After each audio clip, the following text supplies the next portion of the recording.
At 3:42, Nizhny Tagil's factory skyline shimmered under floodlights when a sudden multi-weapon storm struck. Ukrainian Su-25 strike jets, MiG-29 fighters, Hawaii Mars and M270 rockets, long-range drones, and jammer UAVs swept in from three directions, zeroing on the Uralzabad tank plant.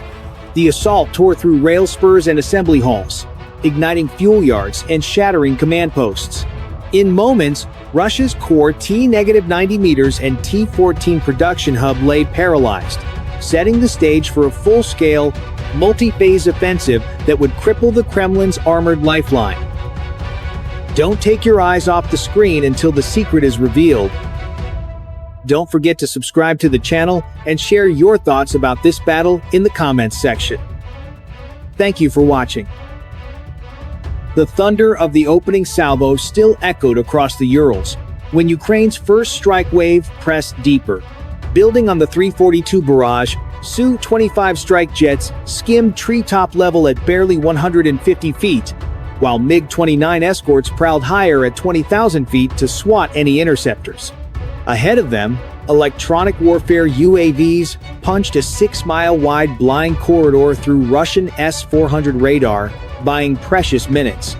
Inside that gap, Grom air-to-surface missiles streaked in at over 1,500 miles per hour, smashing rail spurs and fuel junctions that fed the Uralzabad tank plant. Rosomak armored patrols, launched from hidden forest lanes, locked down every highway and feeder road within a 10-mile ring, using mobile barricades and 12.7mm heavy guns to halt relief convoys. Mine-laying robots the size of ATVs zipped forward, scattering TM-62 belts across side roads and tunnel mouths, creating instant choke points.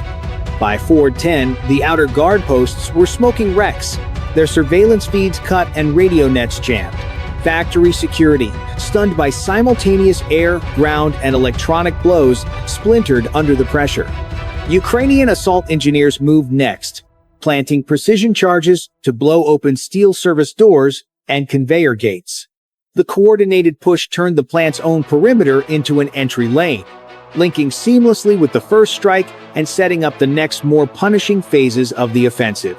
The steel gates of Uralzabad still shuddered from the breach when the next layer of the Ukrainian plan unfolded. From the dark sky above 25,000 feet, reconnaissance UAVs that had shadowed the first wave now hovered in precise grids, their infrared optics tracking every spark of Russian movement. Data streamed in real time to mobile fire control vans hidden 8 miles outside the city, where HIMARS and M270 rocket crews waited with fingers poised. At 4:27, Ukraine unleashed the second punch. High-powered jammer drones, each carrying digital radio frequency memory pods, swept a 12-mile radius, flooding Russian S-400 and Pantsir fire control radars with false echoes. Their signals mimicked phantom squadrons, diving from multiple headings, forcing Russian crews to chase ghosts while the real attackers slid unharmed through the sky. Ground-based EW trucks added their weight, broadcasting wideband noise that smothered encrypted command channels and GPS feeds alike. Seconds later, the recon UAVs relayed pinpoint coordinates. Coordinated salvos of GMLRS rockets and precision HIMARS rounds roared off the rails, covering the 10-mile gap in under a minute. Explosions hammered command antennas, transformer yards, and buried fiber hubs that linked the tank plant to regional command. The factory's internal power grid blinked once, then died, plunging vast assembly halls into blackness. Inside, caves multiplied.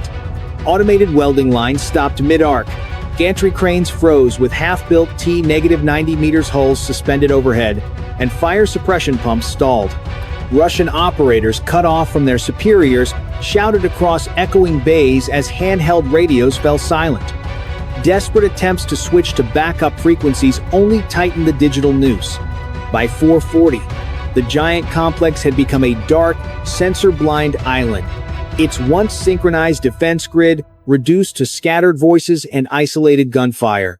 Seamlessly following the armored breach of Phase 2, the electronic strike not only blinded Russia's best air defenses, but also ensured that every counterattack would stumble in confusion, clearing the way for Ukraine's next, more destructive thrust.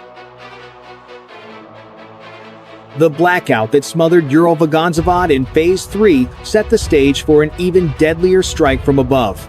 With Russian radars blinded and command antennas crippled, Ukraine's air group surged forward to seize the high ground. At 4:55, Su-30 SM decoy jets roared in at 35,000 feet, broadcasting exaggerated radar signatures to mimic a full bomber squadron. Their mission: draw MiG-31 interceptors into pre-mapped kill boxes hidden in the Ural sky. As expected, Russian air defense operators scrambled to engage what they thought was a massive inbound formation.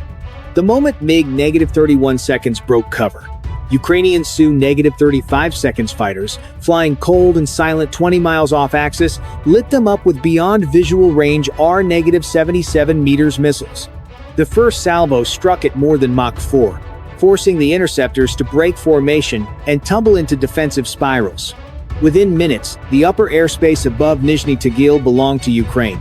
Capitalizing on that sudden dominance, mixed formations of Su-25 and MiG-29 strike aircraft entered the engagement zone at altitudes between 8,000 and 12,000 feet. Guided by reconnaissance UAVs still orbiting at 25,000 feet, they released glide bombs and precision JDAM-type munitions.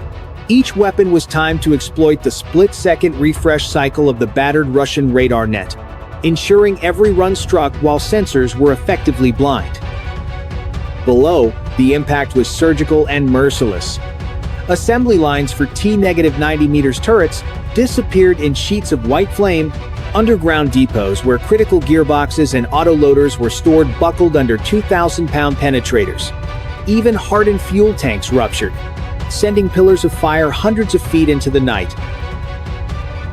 By 5:20, the once mighty tank plant was a glowing lattice of craters and twisted steel.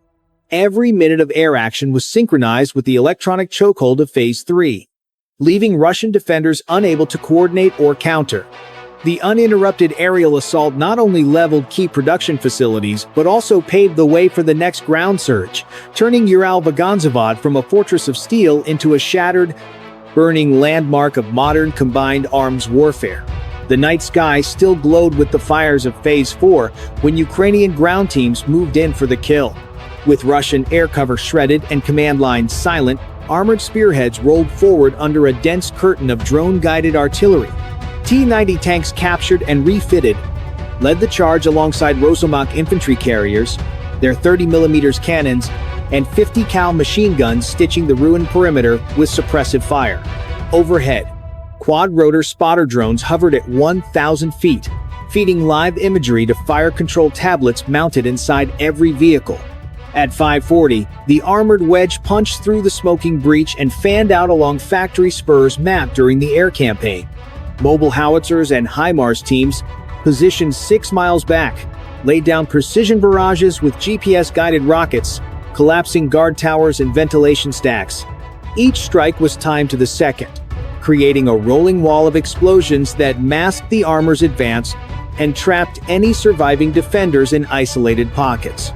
Inside the complex, mine-laying robots no larger than ATVs darted through service tunnels like hunting hounds. Using laser rangefinders, they planted TM-62 belts and timed charges along elevator shafts and conveyor corridors.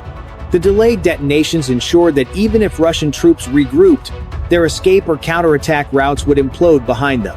Above the fuel yards, a darker surprise unfolded.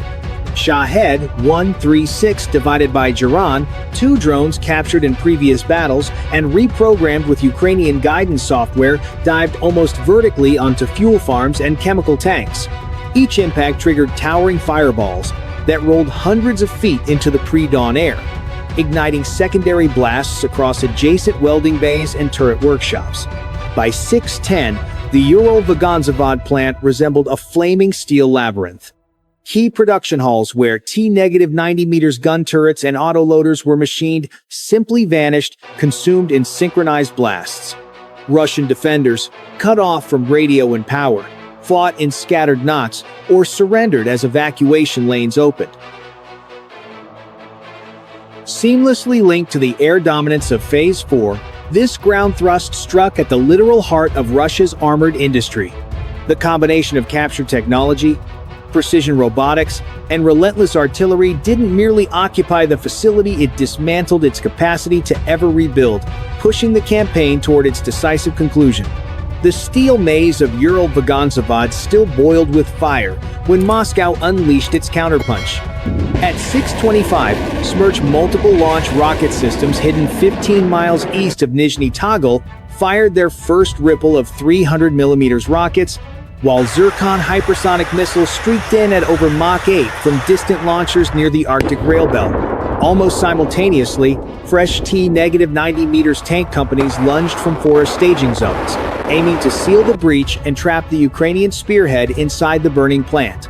But Ukraine had anticipated this reflex. S-400 batteries ringed in a 12-mile arc and Mobile Pack-3 Patriot launchers set in concealed gravel pits came alive in seconds. Their phased array radars locked on the incoming Zircon tracks, launching interceptor salvos that met the hypersonic warheads head-on at altitudes above 60,000 feet. Smerch rockets fared no better. Counter-battery radar detected the launch flashes within 5 seconds and relayed coordinates to HIMARS crews waiting just 7 miles behind the front. From camouflaged tree lines, those HIMARS units answered instantly, their GPS-guided rounds flying 50 miles to pulverize the Russian firing positions before a second ripple could leave the tubes. Overhead, reconnaissance UAVs at 20,000 feet updated every trajectory, helping gunners adjust fire with meter-level accuracy. On the ground, Rostov patrols and captured T-90 seconds created a moving wall of steel, cutting off each attempted encirclement. Mine-laying robots, still active from the previous phase, detonated charges under advancing Russian armor, splitting columns and forcing frantic retreats.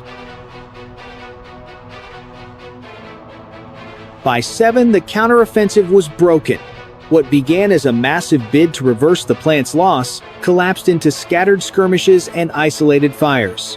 Seamlessly following the deep strike of Phase 5, Ukraine's layered defense turned Russia's most powerful counterblows into a self-defeating barrage, locking in the strategic advantage and setting the stage for the final sweep of the operation. By late morning, the thunder of Russia's failed counterstrike had faded to scattered pops of gunfire. Ukrainian commanders seized the moment to seal victory. A 12-mile containment ring of T-90 tanks and Rostov patrols tightened around the Uralzabad complex, each sector mapped in advance by reconnaissance UAVs orbiting at 15,000 feet. Swarms of smaller drones swept alleys, rooftops, and drainage tunnels, hunting for stragglers or booby traps. Electronic warfare teams jammed every surviving radio frequency, leaving isolated Russian squads unable to coordinate or even signal surrender. Yet Kyiv's humanitarian rules held firm. Combat medics and armored ambulances moved in first, carving safe evacuation lanes so wounded, Russian soldiers could be treated or handed over without crossfire. Behind them, engineer detachments began systematic demolitions. Using shaped charges and thermite cutters, they dropped the last standing assembly sheds and turret workshops, ensuring the plant's massive machine tools and reinforced storage vaults could never restart production. By 11:30, smoke columns still rose thousands of feet, but the battlefield had shifted from violent contest to precise control. The sweep and withdrawal linked seamlessly with the crushing defense of Phase 6, leaving behind only silence and the certainty of irreversible industrial defeat. By early afternoon, the containment ring dissolved, and Ukrainian columns rolled out with disciplined precision, leaving behind only the deliberate scars of a finished mission. The Uralzabad tank plant lay in utter ruin, production lines smashed, stockpiled T-90 hulls and spare turrets burned to cinders, its giant machine presses twisted beyond repair.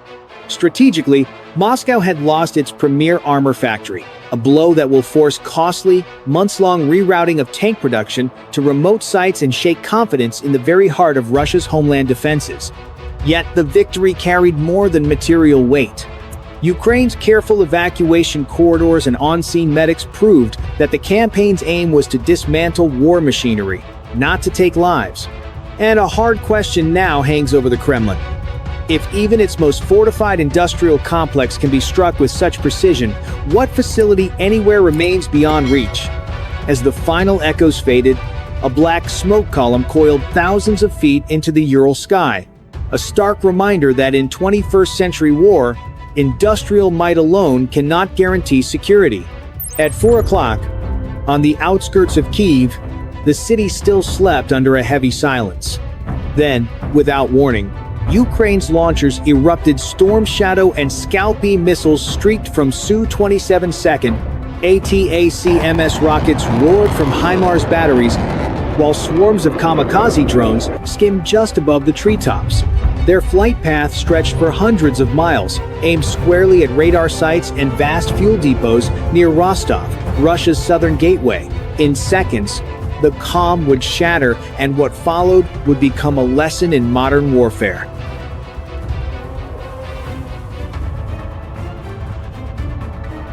The silence shattered. From hidden airstrips and forest clearings, waves of Ukrainian drones lifted into the night, flying in tight formations just 50 feet above the treetops, hugging rivers and valleys to stay invisible. Their faint hum blended with the wind as they pushed south, the first spearhead of an assault designed to overwhelm Russia's defenses.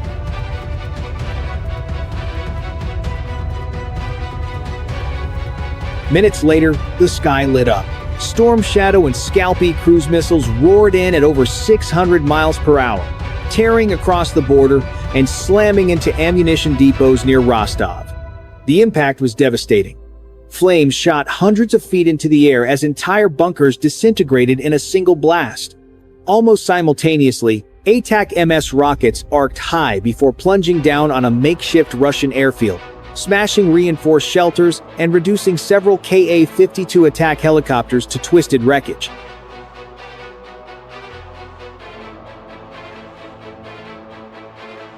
It wasn't just brute force, it was coordination. Small UAVs jammed radar signals, throwing Russian operators into confusion, while Patriot PAC-3 batteries near Kyiv stood ready, intercepting any retaliatory strike from Russian aircraft or long-range missiles. Every move had been calculated. Drones to blind, cruise missiles to pierce, ATACMs to finish.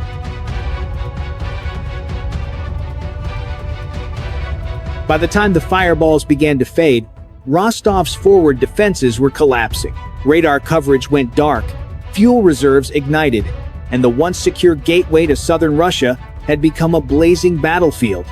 The war's opening strike was not just heard, it was felt for miles in every direction. Rostov burned, its fuel depots and airfields glowing like molten scars on the horizon. But the strike had barely ended when Moscow ordered a furious reply. Within minutes, the Black Sea boiled with activity.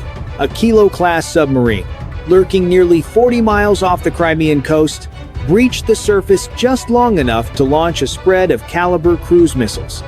The weapon streaked low over the water at nearly 500 miles per hour, hugging the waves before angling north toward Ukrainian cities.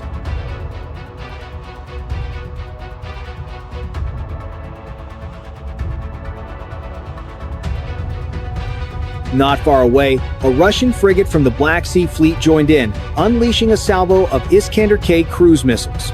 The sky lit with fire as dozens of contrails arced upward, each one carrying hundreds of pounds of high explosive. On radar screens across Ukraine, alarms screamed. The counterstrike had begun.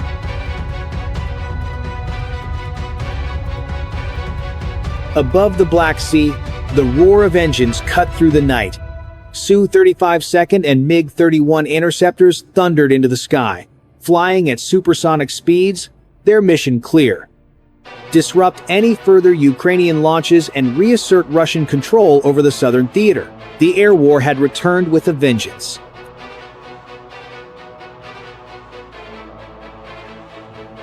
But Ukraine was ready. Patriot PAC-3 batteries deployed near Kyiv, locked onto inbound calibers, their guidance systems zeroing in with lethal precision. From hidden positions, NASAMS launchers fired their own interceptors, filling the sky with streaking contrails and blossoms of fire. One by one, Russian missiles were cut from the air, detonating harmlessly miles above farmland. Villages below shook as fragments rained down, but the cities were spared. The night turned into a storm of steel. Streaks of tracer fire, the glow of missile plumes, and the thunder of detonations painted the heavens. For nearly 20 minutes, the sky was a battlefield. Calibers diving in, Patriots rising to meet them, jets clashing at supersonic speeds overhead. Pilots strained against G-forces, missile crews fired until their launchers smoked, and entire regions held their breath.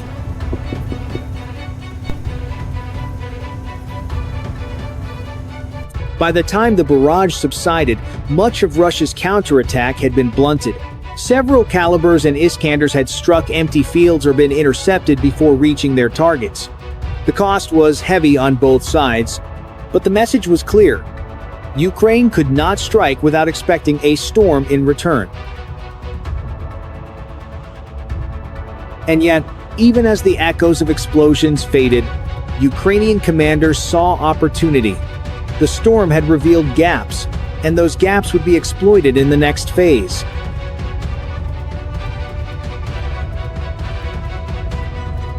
The night sky still flickered from the last Russian missiles intercepted over Ukraine. But while the air war raged above, commanders on the ground were already moving to exploit the chaos. Rostov's outer defenses were burning, its radar silenced, its fuel depots in flames. This was the moment to strike. From concealed positions, columns of Leopard 2, A-6 Second, and Challenger 2 main battle tanks rolled forward, their engines growling as steel tracks chewed through the soil. Alongside them, Ukraine's own T-84 Second thundered ahead, forming a spearhead to punch through Russian lines. Their heavy armor, bristling with reactive plating, gave them the confidence to drive straight into the breach. Behind the tanks came the infantry. Soldiers mounted on motorcycles darted between the columns, carrying shoulder-fired anti-tank weapons and satchels of mines. Their mission was speed outflank Russian positions, block supply roads, and set ambushes before reinforcements could arrive. It was mobility against mass, agility against entrenched power. Supporting them were the unseen warriors of the electromagnetic spectrum. Ukraine's electronic warfare vehicles switched on powerful jammers, flooding Russian GPS signals with noise. Guided munitions lost their accuracy, drones spun aimlessly, and artillery strikes fell wide of their targets. Confusion spread across Russian command nets as messages broke apart into static. The advance was relentless. Ukrainian tanks blasted through pillboxes and trench lines with 120mm shells, while infantry cleared bunkers at close range with grenades and rifle fire. Roads once controlled by Russian patrols now belonged to Ukraine, and flames lit the night sky as ammunition caches erupted under tank fire. By dawn, Rostov's outer districts were no longer defensible. Russian forces, unable to regroup under the weight of combined assaults, began pulling back deeper into the city. What had been a forward stronghold now became a liability, a battlefield of shattered armor and smoking ruins. Ukraine had not just cracked the door, it had kicked it wide open, and the road ahead pointed deeper into Russian territory.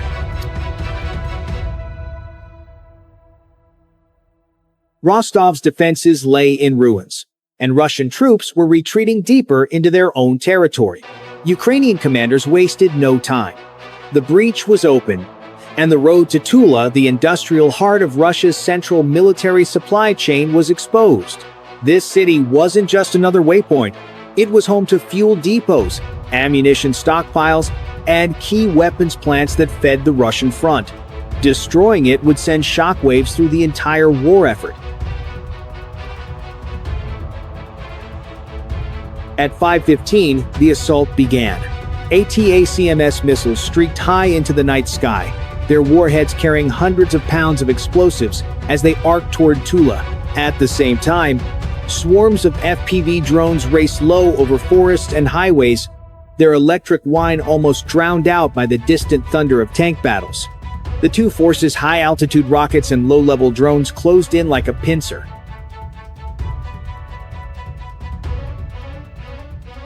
Russian defenses erupted. Pantsir S-1 anti-air systems mounted on rooftops spun to life, firing rapid bursts of cannon shells and missiles into the darkness. Tracer fire lit up the sky like fireworks, streaks of red and white crisscrossing above the city. To civilians, it looked like the heavens were tearing apart. Overhead, Mi-29 2nd and Su-27 2nd from Ukraine roared in. Their mission wasn't to strike directly, but to draw fire to bait Russian pantsers into revealing their positions. The gamble worked. As the air defense crews emptied salvos at the jets, waves of drones slipped through the chaos, diving straight into fuel tanks and artillery warehouses. The results were immediate and catastrophic. One drone slammed into a fuel depot, and the explosion turned night into day. Fireballs soared hundreds of feet, sending shockwaves that rattled windows miles away. Another hit an ammunition plant, igniting a chain reaction that lit the horizon in blinding flashes.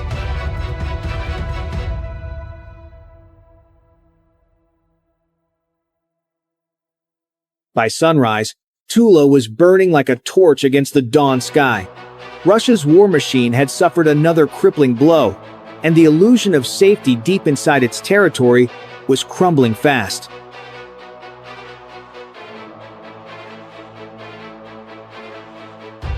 For Ukraine, this was no longer just an offensive, it was the heart of the storm, and Tula was its fiery center. Tula still burned in the distance, flames clawing into the dawn sky, but Ukraine's strike package was already moving deeper. The next waypoint was more than symbolic, it was the ultimate target: Moscow.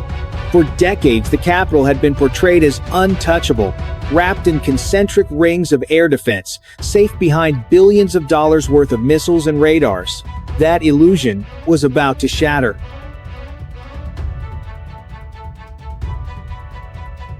At 6 o'clock, Ukrainian drones slipped through narrow corridors in Russia's radar coverage, hugging the Oka River to mask their signatures.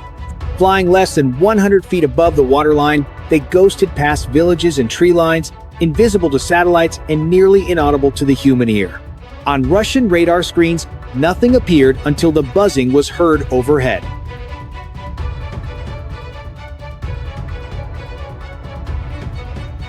The Kremlin reacted instantly. Airports at Vnukovo, Domodedovo, and Sheremetyevo were shut down. Civilian flights were diverted mid-air. On rooftops, Pantsir S-1 batteries opened up, filling the sky with bursts of cannon fire and streaks of interceptor missiles. The night above Moscow looked like a carnival of fire, tracers slashing in every direction.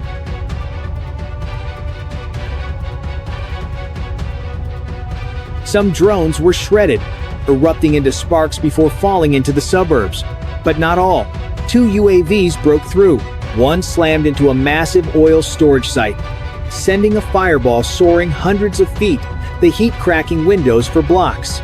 The second struck a military communications hub, collapsing antennas and silencing transmitters that linked Moscow to its western defenses.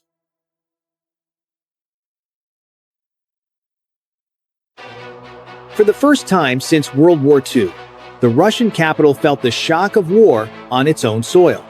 Sirens wailed across districts, and Muscovites watched from their balconies in disbelief as smoke rose over their city. The myth of invulnerability was gone, and the war was now at Russia's very heart.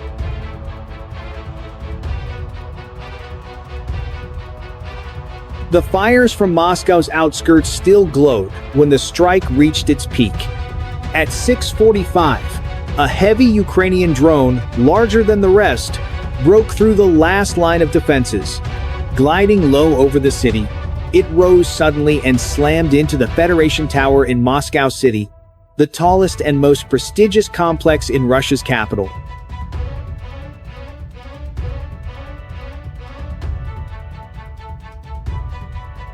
The impact was devastating. Windows shattered across dozens of floors. glass raining onto the streets below. Thick black smoke poured from the upper levels, curling into the morning sky as alarms wailed. Within minutes, videos flooded Telegram and other platforms, showing Muscovites staring upward in shock.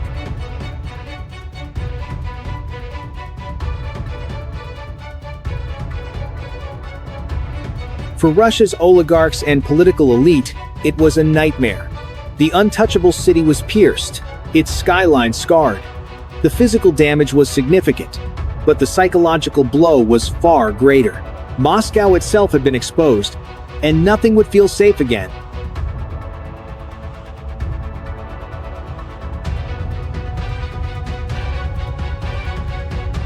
As smoke still poured from the shattered Federation Tower, Ukraine's mission was clear. The war had reached Moscow itself. Ammunition depots, fuel reserves, and command hubs lay in ruins, while Russia scrambled to redeploy defenses around its capital, leaving its front lines exposed. The myth of an impenetrable fortress was gone. Yet victory carried a warning. If Moscow could burn, no city was truly safe. And in Kyiv, young soldiers watched the radar screens in silence, knowing they had just rewritten history. Synchronized defense grid, reduced to scattered voices and isolated gunfire. Seamlessly following the armored breach of Phase 2, the electronic strike not only blinded Russia's best air defenses, but also ensured that every counterattack would stumble in confusion, clearing the way for Ukraine's next, more destructive thrust.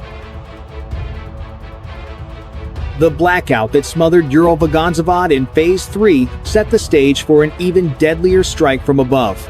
With Russian radars blinded and command antennas crippled, Ukraine's air groups surged forward to seize the high ground. At 4:55, Su-30 SM decoy jets roared in at 35,000 feet, broadcasting exaggerated radar signatures to mimic a full bomber squadron. Their mission: draw MiG-31 interceptors into pre-mapped kill boxes hidden in the Ural sky. As expected, Russian air defense operators scrambled to engage what they thought was a massive inbound formation.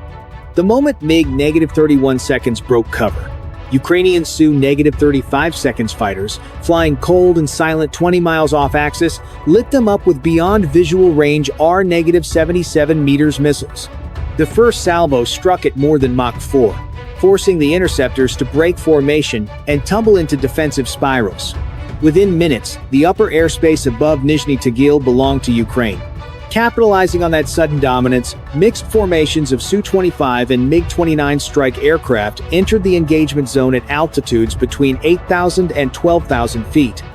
Guided by reconnaissance UAVs still orbiting at 25,000 feet, they released glide bombs and precision JDAM-type munitions. Each weapon was timed to exploit the split-second refresh cycle of the battered Russian radar net, ensuring every run struck while sensors were effectively blind. Below, the impact was surgical and merciless. Assembly lines for T-90 meters turrets disappeared in sheets of white flame. Underground depots where critical gearboxes and autoloaders were stored buckled under 2,000-pound penetrators. Even hardened fuel tanks ruptured, sending pillars of fire hundreds of feet into the night. By 5:20,